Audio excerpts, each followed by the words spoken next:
जय सद्गुरुदेव, जय पद शरणम। मेरे सद्गुरु की वाणी परम संत महात्मा यशपाल जी महाराज का प्रवृत्ति में निवृत्ति गृहस्थ धर्म के लिए श्रीमद् भगवद गीता का गीता सुधा भाष्य अध्याय 7 श्लोक 27। इच्छा द्वेष समुत्थेन द्वन्द्व मोहेन भारत सर्वभूतानि सम्मोहं सर्गे यान्ति परन्तप। हे परंतप भारत, अब मैं उस संसार की कुछ बातें संक्षेप में बतलाता हूँ। सुनो। जिस समय अहंकार और काया का प्रेम होता है, उस समय उनके योग से इच्छा नाम की कन्या का जन्म होता है। जब यह कन्या पूर्ण यौवनावस्था को प्राप्त होती है, तब वह द्वेष के साथ अपना शारीरिक संबंध जोड़ लेती है। फिर इच्छा और द्वेष की इस जोड़ी से द्वंद्व मोह अर्थात सुख दुख, हर्ष शोक, लाभ हानि आदि से होने वाला अज्ञान भाव उत्पन्न होता है। इस बालक का पालन पोषण इसका नाना अहंकार ही करता है। यह बालक आध्यात्मिक साधना का परम शत्रु होता है। यह इतना उद्दंड होता है कि इंद्रिय निग्रह के नियंत्रण में नहीं रहता। फिर वह आशा का दूध पीकर खूब हृष्ट पुष्ट हो जाता है और असंतोष के मध्य से मस्त होकर विषय रूपी कोठरी में विकृति के साथ रहने लगता है। फिर शुद्ध भावना के मार्ग में संकल्प विकल्प के कांटों की बाड़ लगाकर मल विक्षेप से अपने अंतःकरण को भ्रमित कर लेता है और धीरे धीरे सद्गुरु एवं परमात्मा से दूर होता जाता है। The Lord declares, the instinct of self-preservation is the most powerful urge under which the individualized ego tries to live its life of continuous change. This instinct of preservation expresses itself in the intellectual zone as binding desires for things that contribute to the continuous welfare and well-being of the individual's existence. Where there is pleasure, there is raga or attachment. Where there is pain, there is dvesha or aversion. Raga, attraction, and dvesha, repulsion. Pleasure and pain, heat and cold. Happiness and misery, joy and sorrow, success and failure, censure and praise, honor and dishonor are the dvandvas or pairs of opposites. Soon the egocentric personality become endlessly preoccupied, totally confused and completely exhausted. The host of thought disturbances that are thereby generated in the mental and in the intellectual zones breed among themselves and add day by day to chaos within. This agitation, known as vikshepa, veils the truth from the direct cognition of the individual. These foes have to be conquered by the seekers of knowledge and devotion. ओम।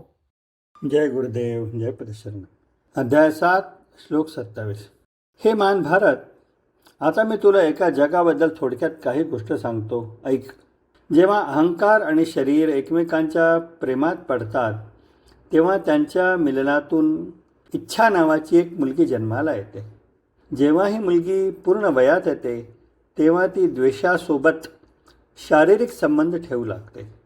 मग इच्छा आणि द्वेष या जोडीतून द्वैताच्या आसक्तीमुळे अज्ञानाची भावना निर्माण होते. म्हणजेच सुख दुःख, लाभ हानी इत्यादी या मुलीचे पालनपोषण तिचे आजोबा अहंकार हा करतो. ही मुलगी आध्यात्मिक साधनेचा अंतिम शत्रू आहे. ती इतकी बंडखोर असते की ती आपल्या इंद्रियावरचा ताबा गमावते मग आशेचे दूध प्यावल्यावर ते अतिशय निरोगी आणि सुदृढ होते आणि मग असमाधानाच्या मद्याने धुंद होऊन ती काम वासनेच्या कक्षात विकृतीच्या अवस्थेत जगू लागते. मग शुद्ध भावनांच्या मार्गात विचार आणि निवडींचे काटे पेरून ती आपल्या सद्विवेक बुद्धीला अशुद्धता आणि विचलनांनी गोंधळात टाकते आणि हळूहळू सद्गुरू आणि ईश्वरापासून दूर जाते. भगवंत सांगतात, आत्मसंरक्षणाची प्रवृत्ती ही सर्वात शक्तिशाली प्रेरणा आहे, जिच्या प्रभावाखाली व्यक्तिगत अहंकार आपले सतत बदलणारे जीवन जगण्याचा प्रयत्न करतो. संरक्षणाची ही प्रवृत्ती बौद्धिक क्षेत्रात अशा गोष्टींसाठी बंधनकारक इच्छांच्या रूपात व्यक्त होते, ज्या व्यक्तींच्या अस्तित्वाचा निरंतर कल्याणात ती आणि सुस्थितीत भर घालतात. जिथे सुख आहे किंवा राग आणि आसक्ती आहे, तिथे दुःख आहे, तिथे द्वेष आणि तिरस्कार आहे. राग आकर्षण आणि द्वेष तिरस्कार, सुख आणि दुःख, उष्णता आणि थंडी, आनंद आणि दुःख, हर्ष आणि शोक, यश आणि अपयश, निंदा आणि प्रशंसा, मान आणि अपमान हे द्वंद्व किंवा विरुद्ध जोडे आहेत. लवकरच अहंकारी व्यक्तिमत्व सतत व्यस्त, पूर्णपणे गोंधळलेले आणि पूर्णपणे थकलेले बनते. त्यामुळे मानसिक आणि बौद्धिक क्षेत्रात निर्माण होणारे असंख्य विचार विकार आपापसात वाढतात आणि दिवसेंदिवस आपल्या गोंधळात भर घालतात. विक्षेप म्हणून ओळखली जाणारी ही खळबळ सत्याला व्यक्तीच्या प्रत्यक्ष ज्ञानापासून झाकून टाकते. हे शत्रू ज्ञान आणि भक्तीच्या साधकांवर त्यावर विजय मिळवावा लागतो. जय गुरुदेव. నా సద్గురు సందేశం గీతాసుధ పరసత్ మహాత్మా శ్రీ శివాజీ మహారాజ్ వారిచే ప్రతిపాదించబడిన ప్రవృత్తిలో నివృత్తి గృహస్థ మార్గంలో గీతా భాష్యం అధ్యాయము 7 జ్ఞాన విజ్ఞాన యోగము శ్లోకం 27 ఇచ్ఛాద్వేష సముత్థేన ద్వంద్వమోహేన భారత సర్వభూతాని సమ్మోహం సర్గే యాంతి పరంతప.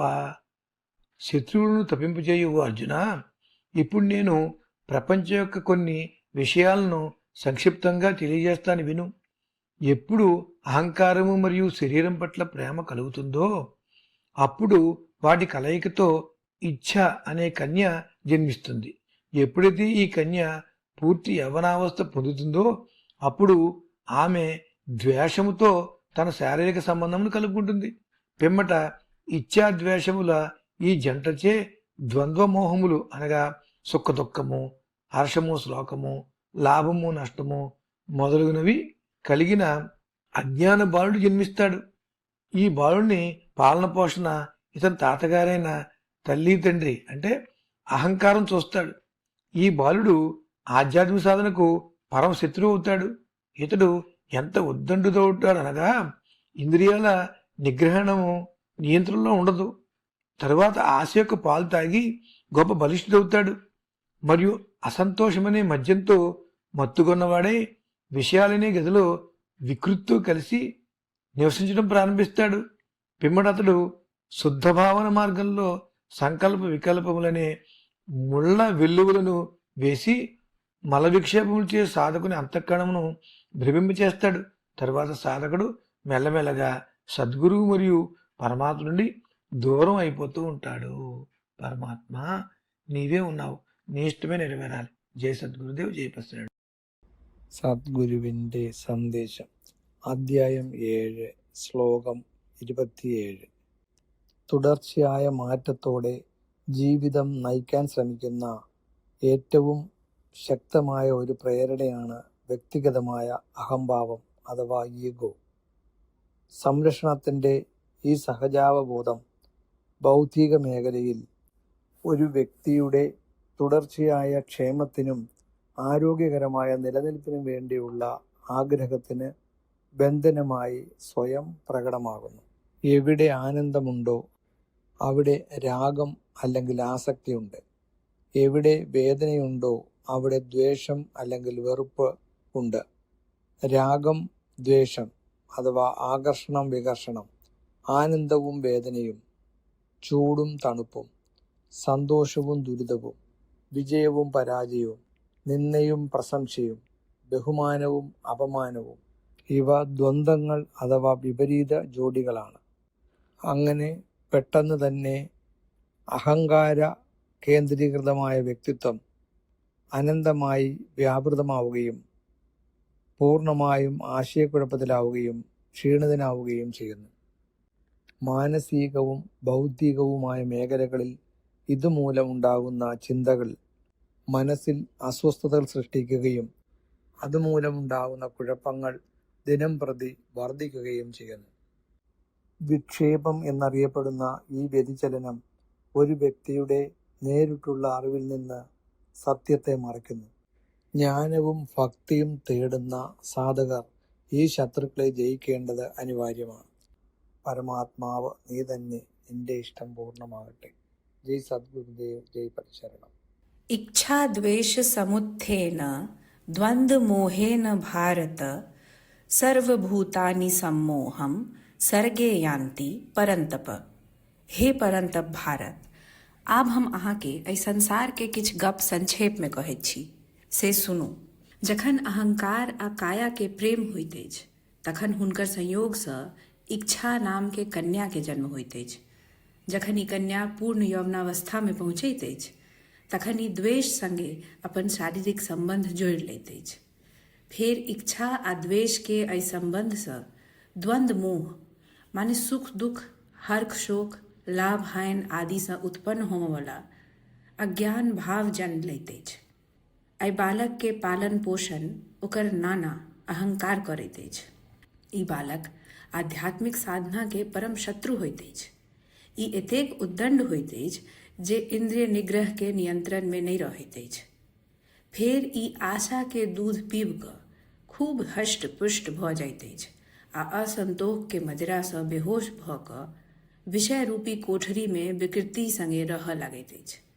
तकर बाद शुद्ध भावना के मार्ग में संकल्प विकल्प के कांट के बाढ़ लगा कऽ मल आ विक्षेप सँ अपन अंतःकरण के भ्रमित कऽ लैत अछि आ धीरे धीरे सतगुरु आ परमात्मा सँ दूर होइत चल जाइत अछि। अखिल भारतीय संतमत सत्संग पंजीकृत दिल्ली, मुख्यालय B20 CC colony, Rana Pratap Bagh के सामने, दिल्ली। सत्संग आश्रम संत यशरूप तपोभूमि परिसर, अनंगपुर, जिला फरीदाबाद, हरियाणा।